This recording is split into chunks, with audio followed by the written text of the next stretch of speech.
Hello everyone, আমি নূপুর। আশা করি তোমরা সবাই ভালো আছেন। আমি অনেক ভালো আছি।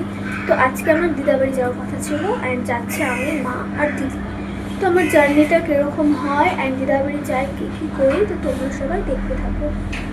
তো আর আমি রেডিও হয়ে গেছি, তো চলো যাওয়া যাক এখন দিদাবাড়ি।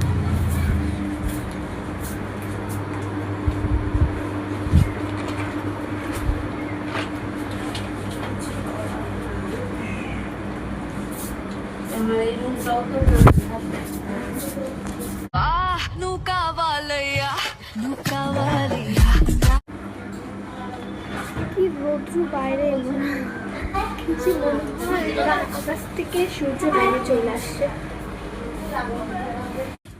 তো আমি বেরিয়ে এসে গেটের সামনে দাঁড়িয়ে পড়েছি আর মা দিদি আসছে। এতটাই রৌদ্র, তার মধ্যে আমি চুলটা ধুয়েছি। আমি যে চুলটা কাটবো তারও উপায় নেই, চুলটা ধুয়ে। তো চলো যাওয়া যাক, আর দেখা হচ্ছে তোমাকে সাথে। এতটাই রৌদ্র যে ছাতা ছাড়া যাওয়াই যাচ্ছে না।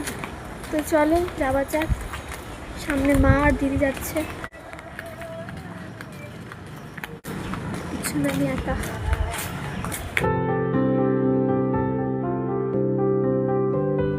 প্রাণ দিতে চাই, মন দিতে চাই, সবটুকু ধ্যান সারাক্ষণ দিতে চাই তোমাকে, ও তোমাকে। স্বপ্ন সাজাই, নিজেকে হারাই, দুটি নয়নের। তো আমরা সবাই টোটোতে উঠে পড়েছি। খোঁজ নিয়ে শুতে যাই তোমাকে, ও তোমাকে। জেনেও তোমার আখি চুপ করে থাকে, রোজ দুই ফোঁটা যেন আরো ভালো লাগে। গানে অভিসারে চাই শুধু। A few moments later. তো দিদাবাড়িতে আমি চলে এসেছি। তো কি কি হয় তোমরা দেখতে থাকো। আমি একা, আমি খুশবু আনতে যাই কোথায় পড়তে জায়গা আম্মু কিন্তু না। এই যে হাজির আন্দাজে শুধু আমি একা আসবো। চিন্তাতে তোর কাটছে।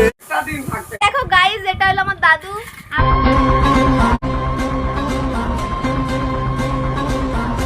তো এখন আমরা যাচ্ছি বম্মাবাড়ি। দিদি তো এসে দিদির বান্ধবী বাড়ি চলে গেছে। তো আমি, মাসি, মা আর বোন যাচ্ছি বম্মাবাড়ি। তো চলো যাই, তোমাদের সাথে দেখা হচ্ছে। তো আমাদের রাস্তায় প্যাটিসওয়ালা কাকুর সাথে দেখা হয়ে গেছিল। তো প্যাটিস খেয়ে তারপর বম্মাবাড়িতে আমরা ঢুকলাম। বম্মাবাড়িতে আসার পর কিছুক্ষণ ঘুরে তারপর এখন যাচ্ছি আবার দিদাবাড়ি। তো চলো দিদাবাড়িতে আবার দেখা হচ্ছে। তো বম্মাবাড়িতে এসে কিছুক্ষণ আড্ডা মারলাম। তো এখন যাবো দিদাবাড়ি। চলো দিদাবাড়িতে দেখা হচ্ছে তোমাদের সাথে। তো বম্মাবাড়ি থেকে এসে আমাদের খাওয়া দাওয়া কমপ্লিট অ্যান্ড আমার মাসিও বাড়ি চলে গেছে। তো এখন আমরাও বেরোবো বাড়ির জন্য। তো চলো বাড়িতে যাওয়ার পথে তোমাদের সাথে আবার কথা হচ্ছে। তো আমরা বাড়ি যাওয়ার পথে বেরিয়ে পড়েছি। চলো বাড়িতে যাই, তোমাদের সাথে কথা হচ্ছে। প্রাণ দিতে চাই, মন দিতে চাই, সবটুকু ধ্যান সারা। তো দিদাবাড়ির থেকে তো আমি অনেকক্ষণ আগে চলে এসেছি, কিন্তু আমি ব্লগটা শুরু করতে পারিনি কারণ আমার শরীরটা খারাপ লাগছিল। তো আমি ঘুমিয়ে পড়েছিলাম। তো তারপর আমি ব্লগটা শুরু করলাম। তো ব্লগটা আমি এখানেই শেষ করছি। অবশ্যই লাইক, কমেন্ট, শেয়ার আর সাবস্ক্রাইব করতে ভুলো না।